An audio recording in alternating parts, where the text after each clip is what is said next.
오늘은 진리 시리즈 6번째 길에서 만난 진리라는 제목으로 함께 말씀을 나누겠습니다.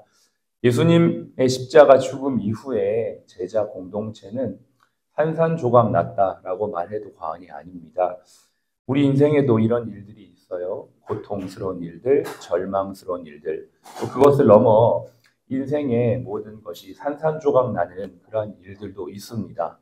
물론 그러한 일들이 없으면 참 좋겠지만 인생이라는 것이 내 뜻대로 내 계획대로 되는 게 아니기 때문에 사랑하는 이의 죽음, 또 경제적인 파탄, 여러 가지 관계적인 어려움들이 인생을 절망을 넘어 고통까지, 고통을 넘어 산산조각까지 이르는 그러한 순간으로 이르는 일들도 있죠. 그럼에도 불구하고 우리 주님이 오늘 제자들에게 찾아오셨고 그들의 인생 길에 그들을 만나 주셨습니다. 우리 병원장님께서 아침에 사회를 보시면서 기도 제목을 내셨습니다. 재정을 위한 기도 제목을 내신 거는 처음이신 것 같아요. 제 기억으로는 공적으로 이렇게 말씀하실 정도면 우리 모두도 같은 마음으로 기도해야 되지 않을까 싶은 생각이 들었습니다. 그리고 그 제목을 듣고 기도하는 중에 하나님께서 우리 병원을 이때까지 인도하셨던 모든 여정의 길들, 또 앞으로도 인도하실 것들을 신뢰하면서 이 길 가운데 하나님을 깊이 만날 수 있는 우리 모든 직원 선교의 공동체가 되었으면 좋겠고요. 이제 9월이 얼마 안 남았죠. 그래서 10월을 앞두고 제가 선교도 앞두고 있는 상황에서 우리 저희 선교하는 팀원들이 기도하고 있듯이 우리 여기 있는 분들도 같이 좀 기도해 주시면 좋겠고 그런 거 있잖아요. 그러니까 우리가 계속 반복적으로 어떤 일을 하다 보면 그거에 대한 감동과 기대함이 떨어지는 게 사실입니다. 근데 중요한 건 그거를 끝까지 유지하는 어떤 그 지속성이라고 할까요? 그러니까 어떤 일들을 우리가 뭐 마라톤을 뛰더라도 42.195를 쭉 동일하게 뛸 수 있는 게 어떻게 보면 이제 그 성패가 갈라지는 건데 신앙도 그런 것 같습니다. 똑같은 일을 하는 것, 반복적인 1년에 3번 가는 거 정말 쉽지 않은 일인데요. 그 일을 꾸준히 하나님 안에서 지속적으로 영적인 지속력을 가지고 꾸준히 해나가는 것은 우리 힘으로는 할 수 없습니다. 기도하는 것 외에는 감당할 수가 없죠. 그래서 기도하는 자리에 나를 그냥 거기에 두는 것입니다. 원장님도 여기에 예배를 드리는 우리가 잘나서 드리는 게 아니고 제일 부족하고 연약하기 때문에 하나님이 그 우리를 은혜 주시려고 이 자리에 인도하셨다라는 그 고백이 정말 맞거든요. 우리 은혜 받은 자들로서 우리가 할 수 있는 그 일을 하는 것이죠. 최선을 다해 기도하는 또 예배 드릴 때 우리의 길을 하나님께서 책임져 주실 줄로 믿습니다. 우리는 우리가 해야 될 거를 꾸준히 하는 것이죠. 그러한 한 주가 되었으면 좋겠어요. 그래서 도전합니다. 아침에 금식하실 수 있는 분들은 좀 금식하시면서 9월 남은 며칠 안 됐거든요. 금식이 제일 힘들어하는 분도 계시는데 한번 하나님 앞에 기도하면서 올인하는 부분들, 하루아침에 올인하기는 쉽지 않죠. 조금씩 우리가 하나님 앞에 더 드려진다면 참 좋겠다. 그렇게 한번 해보시죠. 네, 9월 남은 기간 동안 아침을 금식하며 저도 금식하고 같이 할 테니까 같이 기도하면 참 좋겠습니다. 어저께 세례를 받았던 김경숙 성도님이 피부암으로 발가락을 절단하는 수술을 아산에서 하셨습니다. 저희 병원에 오셔가지고 이제 회복 중에 계시다가 복음을 듣고 예수를 영접하셨고 어저께 이제 세례식까지 하게 되었는데요. 이분의 인생이 정말 고통과 절망을 넘어 어쩌면 그 인생의 산산조각이 난 인생이 아닌가. 근데 그분을 인생 가운데 찾아오셨고 만나신 주님, 그분의 이야기를 들어보니까 아산에서 몇 개의 병원을 소개해 주셨대요. 전원하는데. 그런데 우리 병원도 전혀 모르는데 사랑 플러스 병원이라는 그 이름 하나 듣고 그 병원 가고 싶다는 마음이 들었다는 거죠. 네. 그래서 저 사랑 플러스 병원 가겠습니다. 그러니까 그분의 마음에 얼마나 외로움과 절망이 가득해 있었으면 그 사랑이라는 단어만 들어도 마음이 따뜻해지고 뜨거워지는 것인가 라는 생각을 하면서 다시 한번 우리 병원 이름 참 잘 지었다 생각을 했습니다. 그렇습니다. 오늘도 그 주님의 사랑이 우리를 넘어 또 다른 자들에게 이렇게 흘러가기를 간절히 소원합니다. 그분이 이렇게 병실에 라운딩 가면 그 핫팩이라고 물을 담은 주머니가 있잖아요. 그걸 이렇게 끌어안고 있으세요. 두 가지 의미가 있습니다. 추워서인 것도 있고 마음이 허해서입니다. 그거라도 끌어안고 있지 않으면 너무나 힘든 거예요.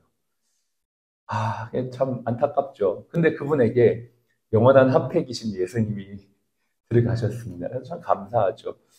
이후에 퇴원하시고도 몸이 회복되는 대로 또 신앙생활 할 수 있도록 또 교회 공동체 가운데 나오시기로 그렇게 하셨습니다. 계속 기도해 주시면 좋겠습니다.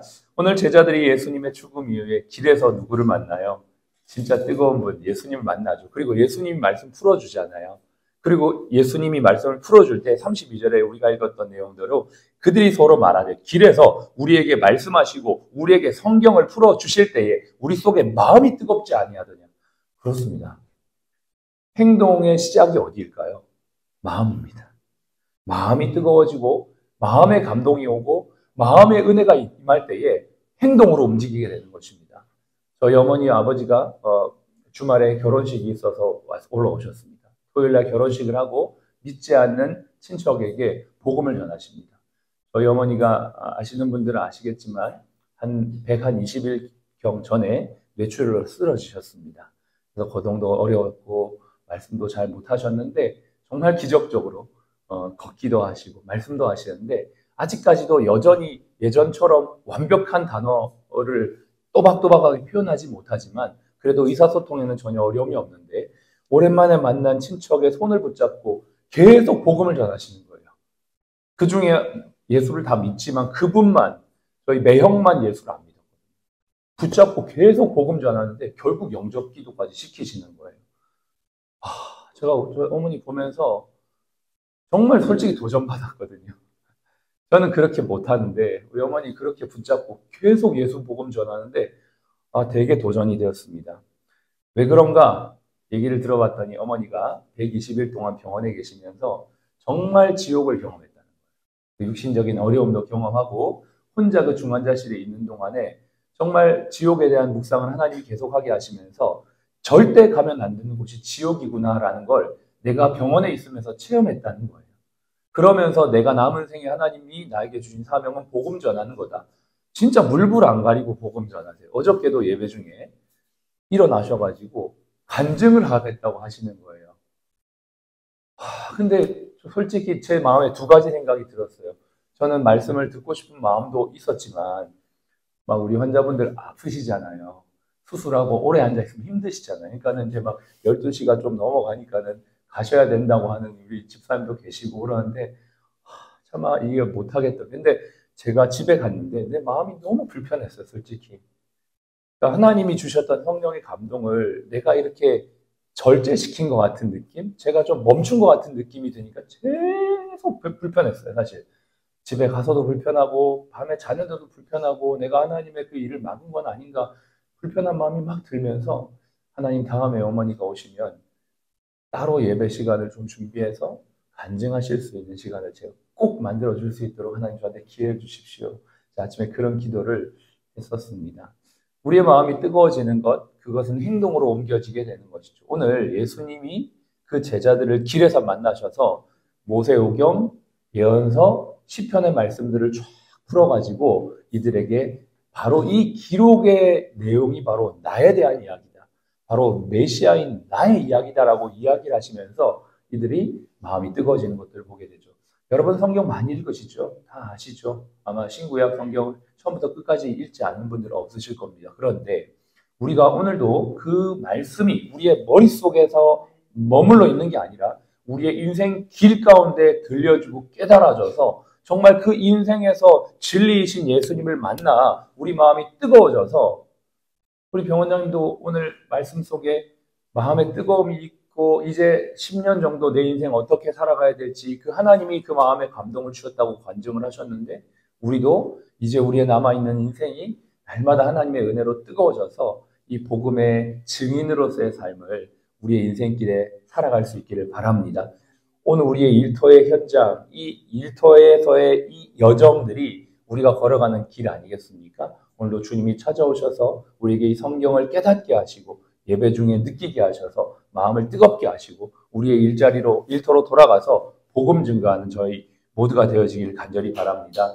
오늘 뒤에 보시면 33절입니다. 곧 그때로 일어나 제자들이 마음이 뜨거워져 가지고 곧 그때로 일어나 예루살렘으로 돌아가 보니 11 제자 및 그들과 함께한 자들이 모여 있어 그들은 뜨거움을 가지고 공동체로 돌아갑니다. 그리고 그들에게 다시 한번 하나님의 말씀을 자기가 만난 하나님을 간증합니다. 34절 말하기를 주께서 과연 살아나시고 시몬에게 보이셨다 하는지라.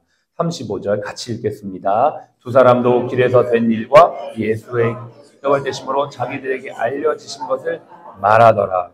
그렇습니다. 이들이 삶의 자리에 돌아가서 공동체와 함께 구원의 주님, 부활의 주님 만난 그 간증을 공동체의 제자들과 나누었습니다. 그럴 때 공동체가 더욱더 뜨거워졌던 것처럼 우리 안에서도 이러한 기도의 응답, 또 하나님이 역사하신 은혜, 이러한 나눔들이 우리 공동체 안에 많이 간증이 되어지면 참 좋겠습니다. 앞에서 사회 보실 때, 또 대표 기도하실 때, 또 혹은 카톡방을 통해서 여러분이 받은 은혜들을 자연스럽게 나눠주시면 좋겠습니다. 그래서 우리가 이 받은 은혜를 더 크게 누리고 또 나도 저분처럼 복음 전해야지, 혹은 나도 저분처럼 이렇게 결단해야지 라고 살아가는, 그렇게 함께 공동체가 은혜 받고 도전되어서 이 선한 일들을 우리 주님 다시 오실 때까지 감당하는 우리 사랑 플러스 병원 모든 우리 사랑하는 우리 지체들이 되시기를 주님의 이름으로 축복합니다. 기도하겠습니다.